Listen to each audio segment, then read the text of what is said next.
The shuttle hit the ground hard. Metal screamed against rock. Sparks flew everywhere. Park held tight to her seat and closed her eyes. She waited for death, but death did not come. When she opened her eyes, smoke filled the cabin. Red emergency lights blinked on and off. She could hear coughing somewhere behind her. "Everyone alive?" she called out. "I am okay," said. He was pulling himself up from the floor.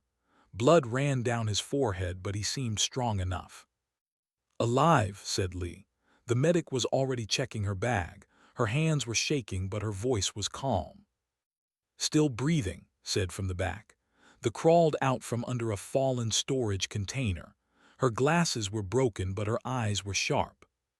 Took a deep breath. Her team was alive. That was good.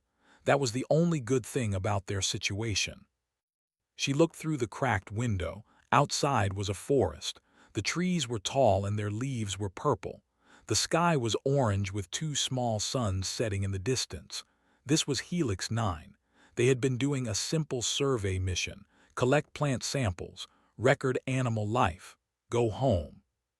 Now they were not going home. "What is our status?" asked. Checked the control panel. Most of the lights were dead. He pressed buttons and pulled switches, but nothing worked. "Engine is destroyed," he said. His voice was flat. "Communication system is damaged. I can maybe fix the emergency beacon, but it will take time." "How much time?" "Days, maybe a week." Felt cold inside. A week on Helix 9. The planet was marked as contested territory by the Galactic Conquered. That meant it belonged to no one. That also meant anyone could come here, including the... She had read the reports about they were a warrior species, 8 feet tall, 4 arms, hard skin like armor. They did not see other species as equals. They saw them as prey, as sport, as toys to break. "We need to set up camp," said. She made her voice strong even though she did not feel strong. "Check everyone for injuries. See what supplies survived the crash. Start working on that beacon." They worked until the suns went down. The nights on Helix 9 were cold, very cold. They made a fire using broken pieces of the shuttle. They ate emergency rations that tasted like nothing. They took turns keeping watch. On the second day, led the team out to explore. They needed to find water. They needed to understand this place. Knowledge was survival. The forest was strange and beautiful. The purple leaves made soft sounds in the wind. Small creatures with too many legs ran through the undergrowth. Birds with 4 wings sang songs that sounded almost like words. Was excited despite everything. She recorded every plant and animal she saw. Her broken glasses were held together with tape, but her smile was genuine. "This planet is amazing," she said. "So much life, so many species we have never seen." "Focus on finding water," reminded her, but she understood the excitement. Even in danger, wonder was hard to ignore. They found a stream on the 3rd day. The water was clean, tested it and said it was safe to drink. They moved their camp closer to the stream. That night went out alone. She wanted to collect samples from a plant she had seen earlier, told her to be careful, promised she would. She came back 2 hours later. Her face was pale, her hands were shaking. "You need to see something," she said. They followed her through the dark forest, led them to a place where the trees grew thick and close together.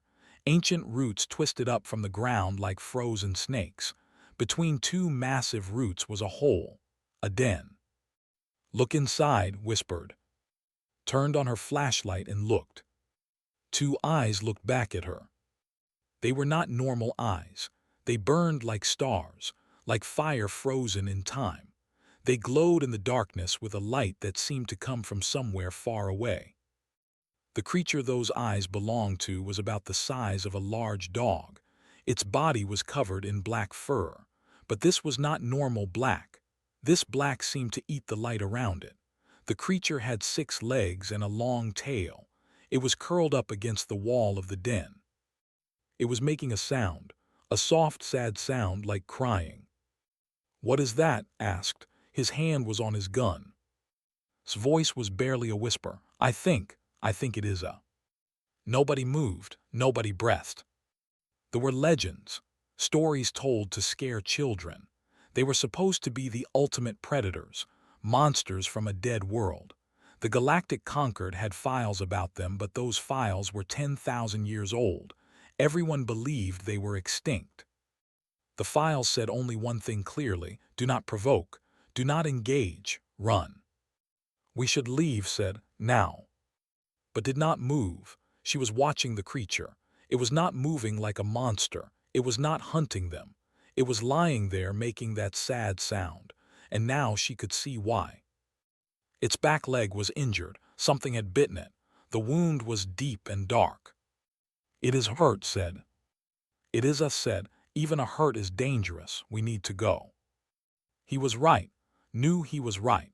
Everything she had learned told her he was right. This creature was from a species that had made entire civilizations afraid.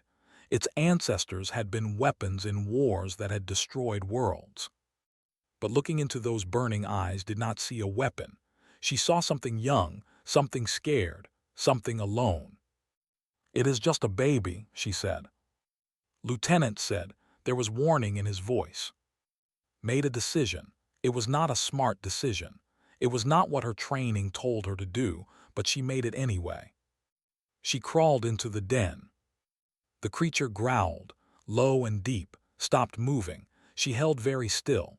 Her heart was beating so fast she could hear it in her ears. Easy, she said softly. I am not going to hurt you. The creature watched her. Those starfire eyes studied her face. It growled again, but quieter this time. Slowly, very slowly, reached out her hand. The creature sniffed her fingers. Its nose was cold and wet. It made a sound that was almost like a question.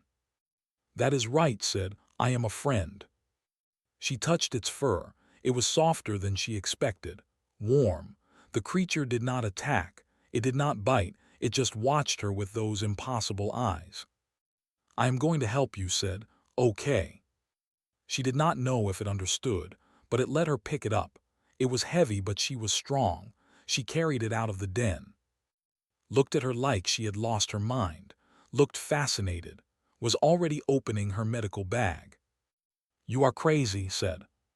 Probably, agreed. She carried the creature back to their camp. She laid it down by the fire, cleaned and wrapped its wound. The creature watched everything with those burning eyes, but it did not fight. It did not attack. When was finished, the creature looked at. It made a soft sound. Then it closed its eyes and slept. Sat beside it all night. She did not know what tomorrow would bring. She did not know if she had made a terrible mistake. But when she looked at the sleeping creature, she felt something she had not felt since the crash. Hoping. Maybe they would survive this after all. The creature healed fast, too fast. On the first day after brought it to camp, it could barely stand. On the second day, it was walking around the fire. By the fourth day, it was running through the forest like it had never been hurt at all. Watched it with wide eyes. This is not possible, she said. That wound should take weeks to heal, maybe months. It is us, said. She was writing everything in her notebook. We know almost nothing about them. Maybe they all heal this fast. The creature did not seem to care about their confusion. It was too busy following everywhere she went. When walked to the stream, the creature walked beside her. When sat by the fire, the creature sat at her feet. When slept, the creature curled up against her back. Its body was warm like a furnace. On cold nights did not need a blanket. It has imprinted on you, said one morning. She was watching the creature watch, like a baby bird with its mother. You saved its life. Now it thinks you are its family. Looked down at the creature. It looked back at her with those starfire eyes. Its tail moved slowly from side to side. Is that true? Asked it. Am I your family now? The creature made a sound. It was almost like a purr, almost like a word. Started calling the creature. It meant wind in her grandmother's language. She chose the name because of the way the creature moved. Silent, fast, like wind through trees. The name stuck. At first wanted nothing to do with, he kept his distance. He kept his hand near his gun. He did not trust it. But on the 5th day, something happened. Was walking through the forest looking for food. He did not see the hole in the ground. His foot went in and he fell hard. He tried to get up, but his ankle screamed with pain. He could not walk. He was alone, too far from camp for anyone to hear him call. The suns were going down. Soon it would be dark and cold. Then appeared. The creature came out of the shadows like smoke. Its black fur made it almost invisible in the fading light. It walked up to and looked at him. Reached for his gun.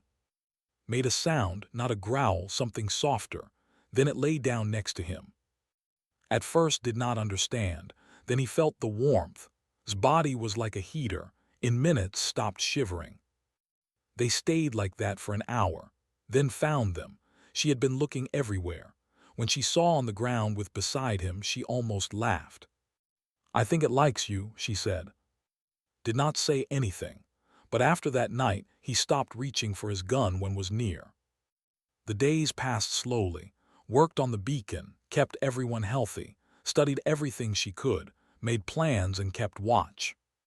And grew. Every day the creature was a little bigger, a little stronger. Its fur grew darker. Its eyes burned brighter. When it ran through the forest, it moved so fast that could barely see it. On the 7th day, did something that surprised everyone. It went hunting. In the morning it was there. In the afternoon it was gone. Searched for it but could not find it anywhere. She was starting to worry when came back. It was carrying something in its mouth, a small animal from the forest, dead. It dropped the animal at its feet and looked up at her. "Is this for me?" asked. Made that purring sound again. Its tail moved back and forth. Laughed. "It is bringing you food, like a cat bringing a mouse. It is taking care of you." After that brought food every day. Small animals, strange fruits. Once, a fish from the stream. It always dropped them at its feet. It always waited for her to take them before it ate anything itself. Pack behavior, explained. Though we're pack hunters, it is treating us like its pack, and you are the leader. Felt the weight of that. This creature trusted her, depended on her, saw her as family. On the 8th day, showed them something else. They were sitting by the fire in the evening. Was telling a story about his childhood.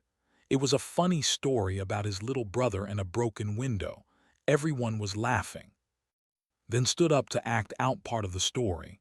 He took a step and tripped over a root. He fell on his face in the dirt. Everyone stopped laughing. They waited to see if he was okay. Then they heard a sound. It came from a strange sound, like coughing, like choking, but not quite. It took them a moment to understand what they were hearing. Was laughing. The creature's mouth was open. Its starfire eyes were bright. Its body was shaking with that strange coughing sound. It was laughing at. Did it just started? "It understands us," said. She was staring at with new eyes. "It understands everything we say." Looked at her. For a moment something passed between them, something deep, something old, then made a soft sound and put its head on her lap.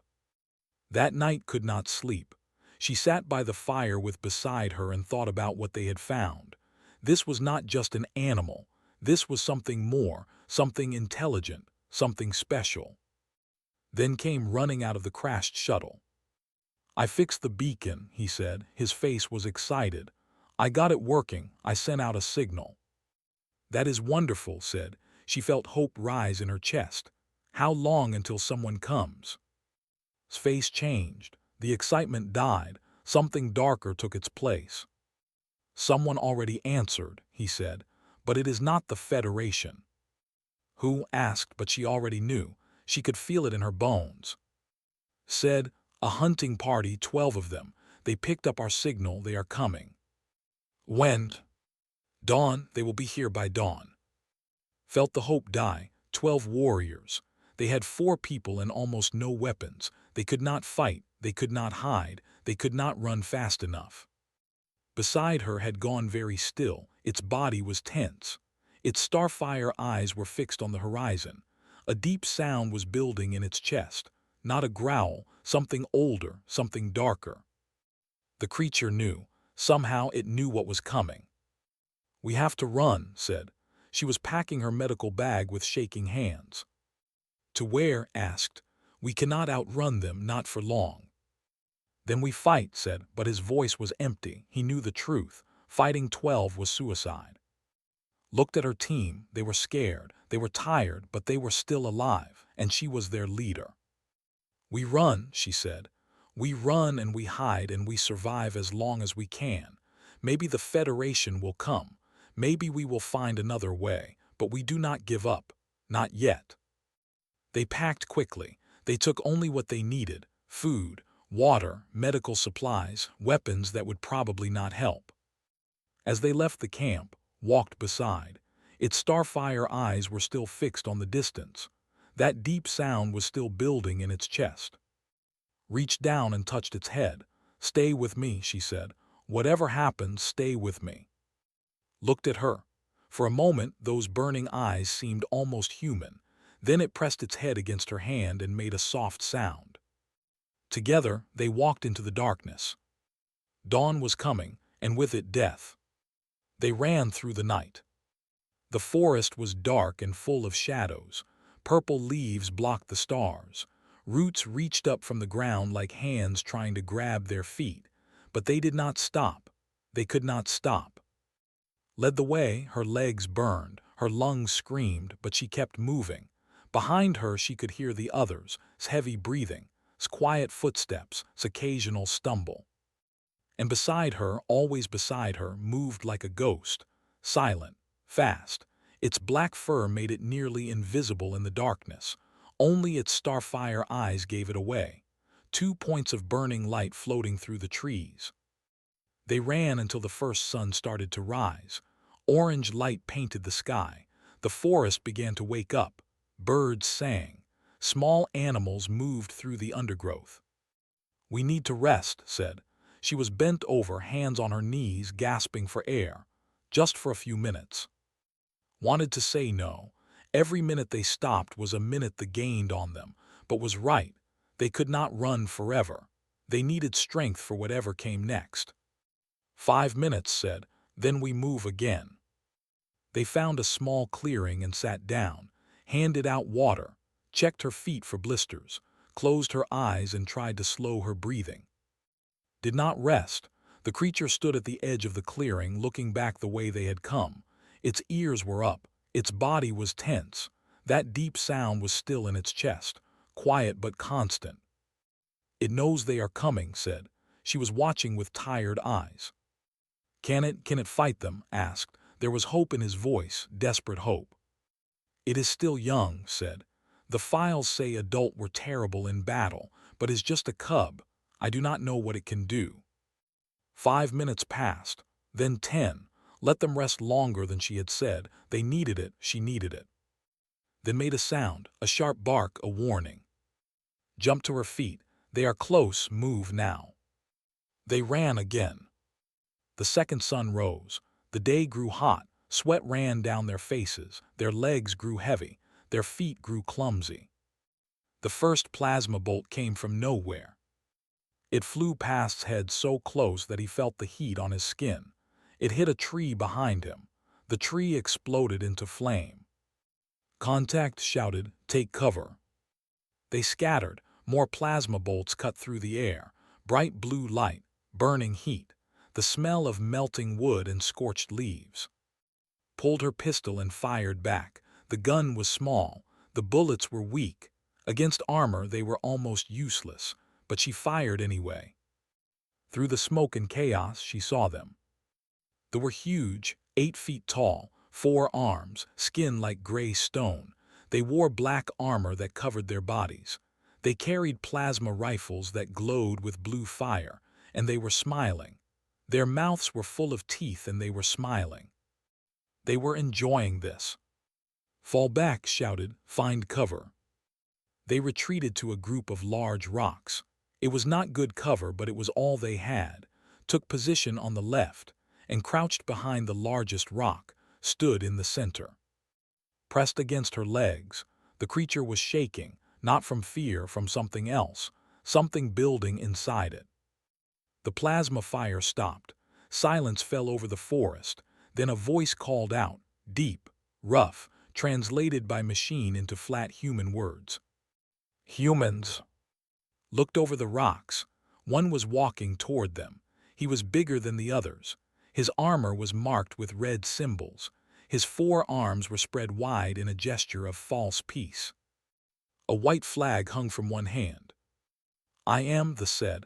I command this hunt. You have given us good sport. Your running was entertaining. Your hiding was amusing. But now the game is over. This is not a game, shouted back.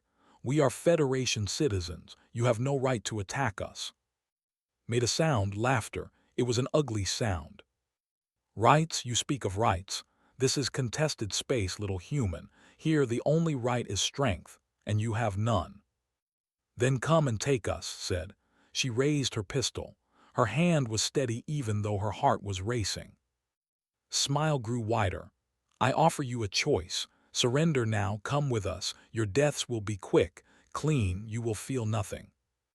And if we do not surrender, then we will take you anyway. But first we will hurt you. We will break your bones. We will burn your skin. We will make you scream until your voices die. And then, only then, will we let you die. His voice came from behind a rock. Go to hell. Smile did not change. As you wish. He raised his hand. The other moved. They came from 3 directions. Left, right, center. Plasma fire filled the air. Fired at them, but his bullets bounced off their armor. A plasma bolt hit his shoulder. He screamed and fell. Crawled to him. She pulled him behind a rock and started working on his wound. Blood was everywhere. Was firing too. Her gun clicked empty. She had no more ammunition. Stood alone. Her pistol was almost empty. They were getting closer. She could see their teeth. She could see their hungry eyes. Then she saw something else. Was not coming for her. He was not coming for Aurora. He was coming for. The commander had recognized the creature. His eyes were fixed on it. His smile was different now. Not hungry, greedy. Said he was speaking to himself, but his translator still worked. A living. Do you know how much this creature is worth? More than your entire planet. More than your entire species. He pulled out a different weapon. Not a rifle, a blade. It hummed with blue energy. But this blade was not meant to kill. It was meant to capture, to hurt but not destroy. Charged. Stood frozen. The creature was shaking hard now. Its starfire eyes were wide. It wanted to move but could not. Some ancient instinct had locked its body in place. It was still just a cub, still too young, still too scared. Raised his blade. Did not think. She threw herself forward. Her body moved before her mind could stop it. She put herself between the blade and the energy weapon meant for cut through her instead. Fire, ice, nothing. The blade went into her side and came out her back. She felt her body break. She felt her blood pour out. She felt herself fall. But she did not feel regret. She had protected the cub. She had protected her pack. The ground rushed up to meet her, but before she hit it, something caught her. Warm fur, strong legs, burning eyes looking down at her with something she had never seen before. Was holding her. The creature's mouth was open. Its body was shaking. Its starfire eyes were fixed on her face, on her wound, on her blood. Then made a sound. It was not a growl. It was not a bark. It was not any sound had ever heard before. It was the sound of something waking up. Something old. Something terrible. Something that had been sleeping for 10,000 years. His vision was going dark. Her body was growing cold, but she saw his eyes. She saw them change. The soft ember glow became something else, something brighter, something that burned like real stars. The last thing she heard before darkness took her was a voice. Not a human voice, not an animal voice, something else, something ancient and powerful and full of rage. The voice said only two words. She protected. Then everything went black. Silence. For one heartbeat, the entire forest went quiet. The plasma fire stopped. The stopped moving. Even the wind stopped blowing. Everything waited. Then screamed. It was not a normal scream. It was not a sound that any living creature should be able to make. It was the sound of stars dying. It was the sound of worlds burning. It was the sound of 10,000 years of silence ending all at once. The scream tore through the air like a blade. It shook the ground. It cracked the rocks. It made the trees bend away like they were afraid. Stumbled backward. His four arms came up to protect his face. For the first time since the hunt began, there was fear in his eyes. Behind him, the other warriors stopped. They had killed hundreds of creatures on hundreds of worlds. They had never felt fear before. They felt it now. Was Holding's body. The lieutenant was still breathing, but barely. Her blood was pooling on the ground. Her face was pale as death, but could not look away from. The creature was changing. Its black fur, which had always seemed to absorb light, was now doing something different. It was glowing, but not with normal light. This was dark light, shadow light, light that made everything around it seem less real. Its body was growing, its legs stretched longer, its chest grew wider, its head rose higher. The cute cub that had followed everywhere was gone. Something else was taking its place. Something ancient. Something terrible. Something that remembered why galaxies had learned to be afraid. From its back, new shapes began to unfold. They looked like wings, but they were not wings. They looked like arms, but they were not arms. They were something else. Something that human eyes could not quite understand. Something that made its mind hurt just to look at them. The structures spread out behind like a crown of shadows. They moved and shifted in ways that did not follow normal rules. They were weapons, old weapons, weapons from a war that had ended before humans had learned to use fire. Starfire eyes were blazing now, not like embers anymore, like supernovas, like the hearts of suns. They fixed on with a hatred so pure it was almost beautiful. Then spoke. Not with sounds like before, with words, real words, a voice like grinding stone, a voice like thunder from underground, a voice that came from somewhere deep and dark and very, very old. She protected. The words were slow, careful, like the creature was remembering how to use them. Tried to raise his weapon. His hands were shaking so badly he almost dropped it. The pack took a step forward. The ground cracked beneath its feet. The dark light around its body grew stronger. You heard the pack. Fire, the plasma bolt flew straight at its face. It never arrived. One of those impossible structures on its back moved, faster than eyes could see. The plasma bolt touched it and simply stopped existing, not blocked, not absorbed, just gone, like it had never been. The commander stared. His translator was making sounds, but no words were coming out. His mind could not process what he was seeing. Took another step, then another. Each step was slow, patient.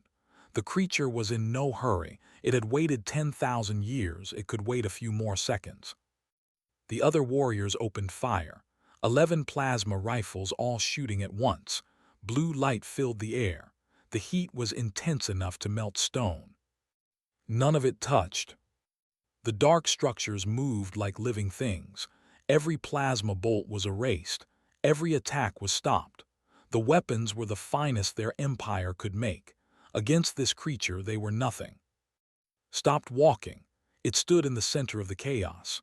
Plasma fire rained down around it. The dark light blazed from its body. Its starfire eyes looked at each warrior one by one.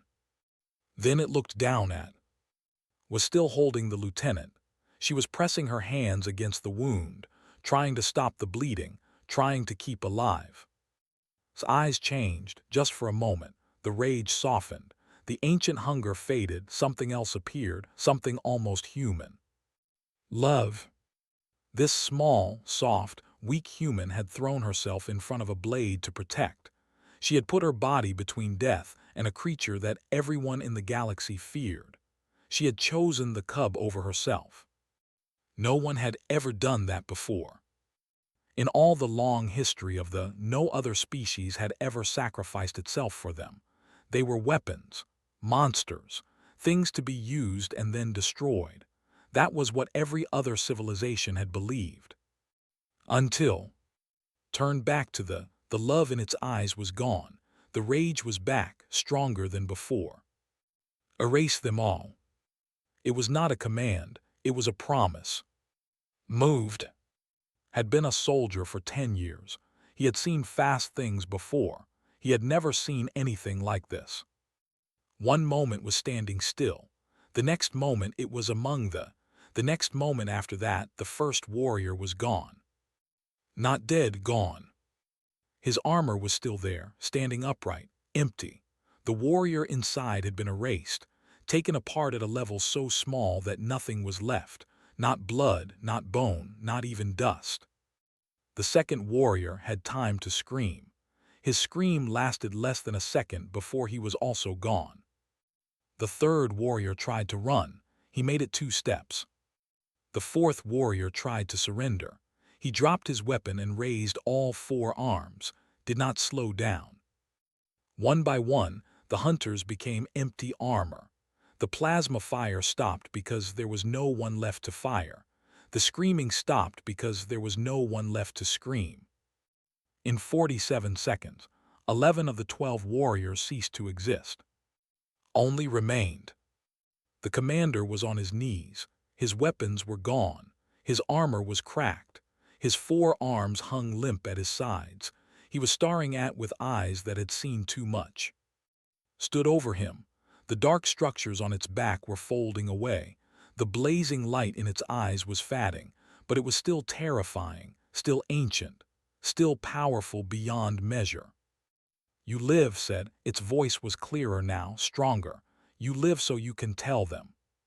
His translator struggled with the words. Tell who? Everyone leaned close. Its starfire eyes burned into his face. Tell them what happens when you hurt the pack. Tell them what wakes up. Tell them to be afraid. Then did something strange. Its claws reached out. They grabbed his face. They tore away his mandibles, the parts of his mouth that let him speak. Screamed, but the scream was thin and wrong. He would never speak again. But his recording devices were still working. His cameras had seen everything. His microphones had heard everything. The galaxy would know. Left in the dirt and walked back to. The creature that had just erased 11 warriors moved gently now, softly. It lay down beside its body and pressed its head against her chest. Was crying. She did not know when she had started.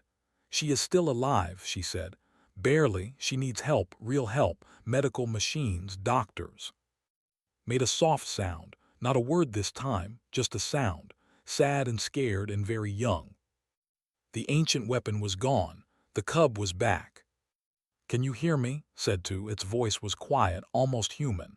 "Stay, please stay with the pack." Did not answer. Her breathing was shallow. Her heartbeat was weak. But she was still fighting. In the distance, a new sound began. Engines, ships, someone was coming. Looked up at the sky, his wounded shoulder forgotten, his fear forgotten. "Federation ships," he said. "They found us. They actually found us." Help was coming. But would it come in time? The Federation medical ship arrived 17 minutes later. Doctors in white suits ran out before the engine stopped. They had stretchers. They had machines. They had everything needed to save a life. But they stopped when they saw. The creature was still lying beside. Its head was still pressed against her chest. Its starfire eyes were watching the doctors with a look that said one clear thing: do not hurt her. Stood up, her hands were covered in blood. Her voice was hoarse from crying. "She needs help Now, the creature will not hurt you, I promise." The doctors looked at each other. They had heard stories about everyone had heard stories, and now there was one right in front of them, alive, real, terrifying. But was dying. The lead doctor made a choice. She walked forward slowly. Her hands were empty and raised. She spoke in a soft voice. "I am here to help your friend," she said to. "Will you let me?" Studied her for a long moment. Then it made a soft sound and moved aside. The doctors worked fast. They put on a stretcher. They attached machines to her body. They ran toward the ship. Followed. No one tried to stop it. The next few hours were a blur. The ship flew fast through space. Doctors worked on the entire way. Her heart stopped twice. Twice they brought her back. Sat outside the medical room. It did not move. It did not eat. It did not sleep. It just waited. Sat with it. His shoulder was wrapped in bandages, but he refused to rest. "She will be okay," he said to. "She is strong, stronger than anyone I know." Did not respond. Its starfire eyes stayed fixed on the medical room door. They reached the Federation station 3 days later. More doctors, more machines, more waiting. The news had already spread. His recording had been found. His cameras had captured everything. The fight, the transformation, the erasure of 11 warriors in less than a minute. And they had captured what came before. A human woman throwing herself in front of an energy blade. A human woman choosing to die so that a monster could live. A human woman protecting something that the entire galaxy feared. The recording spread across the galactic conquered in hours. Every species saw it. Every world talked about it. It was alive. And it had chosen humans as its pack. The messages started coming almost immediately. Questions from scientists, threats from warriors, offers from collectors. Everyone wanted something from. Everyone wanted to study it, capture it, or destroy it. The Federation said no to all of them. Was a sentient being. It had rights. It had made its choice, and its choice was to stay with its pack. 2 weeks after the rescue, woke up. Her first word was a name. The creature was beside her bed in an instant. It had not left the medical center since they arrived. Nurses had tried to make it eat. Doctors had tried to make it rest. Nothing worked. It would only wait. Now it was pressing its head against her hand. Its starfire eyes were bright with something that looked like tears. "You stayed," said. Her voice was weak but warm. "Pack stays," said. Its voice was clear now, strong. "You taught me." "I taught you." Its great head nodded slowly. "You showed me what is worth protecting, what is worth fighting for, what is worth loving." Felt tears on her own face. She did not try to stop them. "I thought they did not love," she said. "We forgot how," said. "Long ago, in the wars, we forgot everything except fighting. We became weapons, only weapons, and when the wars ended we had nothing left." What changed? Was quiet for a moment, then it spoke again. "You ran into the fire for me. You put your body between me and death. No one ever did that before, not in 10,000 years, not ever." Its starfire eyes met hers. "You reminded me what we were before we were weapons. You reminded me that we were also family." The months that followed changed everything. Healed slowly. The wound had been deep. The damage had been serious, but she was strong, and she had good doctors, and she had beside her every day. The galaxy watched. They saw walk through the medical center gardens with. They saw it bring her flowers it had picked from the forest outside. They saw it growl at anyone who raised their voice near her. They saw it curl up beside her bed every night. They saw a monster acting like a pet, like a friend, like a protector. And they started to understand something new. They were not just weapons. They were not just killers. They were creatures capable of loyalty, of love, of choosing who to protect and fighting to the death for that choice. They had just needed someone to remind them. From 3 star systems within a month. They did not say why, they did not need to, everyone knew. Hurt a human, and the monster would wake up. Other species took notice. The aggressive ones became more careful. The friendly ones became more friendly. Trade deals improved. Peace talks succeeded. Humanity had been a minor species before. Soft, weak, easy to ignore. Now they were something else. Now they had a guardian. 6 months after the rescue, was finally cleared to leave the medical center. She walked through the garden one last time. The flowers were blooming. The suns were warm. Beside her walked in perfect silence. It was fully grown now. Huge. Terrifying to look at. But when it looked at, its starfire eyes were gentle. You could go anywhere, said. You could do anything. The whole galaxy is afraid of you now. Why do you stay with us? Thought about the question. When it spoke, its voice was soft. Before you I was alone, my family was dead, my species was forgotten, I was just a cub in a hole waiting to die. It turned its great head to look at her. You came into that hole, you saw something hurt and scared and dangerous, and you picked it up anyway. You carried me home, you cleaned my wounds, you sat with me through the night. Remembered. She remembered the weight of the cub in her arms. She remembered its starfire eyes watching her face. She remembered the moment she decided to save it. You treated me like family, said, when no one else in the universe would have. So now you are my family. Now your pack is my pack. Now your enemies are my enemies. It leaned down and pressed its head against her shoulder. I stay because you showed me something. Humans do not have claws. You do not have armor. You do not have weapons that can destroy worlds, but you have something else, something stronger. What is that? Kindness, said. Kindness for things that do not deserve it. Kindness for things that everyone else fears. Kindness that changes monsters into friends. It pulled back and looked at her with those ancient, burning eyes. That is why I stay. That is why I will always stay. And that is why anyone who tries to hurt you will learn what they can do. Smiled, she reached up and touched his face. The creature that could erase armies leaned into her hand like a cat. Then let us go home, she said, together. They walked out of the medical center and into the bright light of a new day. Behind them, the galaxy watched. And the galaxy remembered. Humanity was not alone anymore. Humanity had a monster on its side, and that monster had learned something that no one expected. It had learned to love. The end.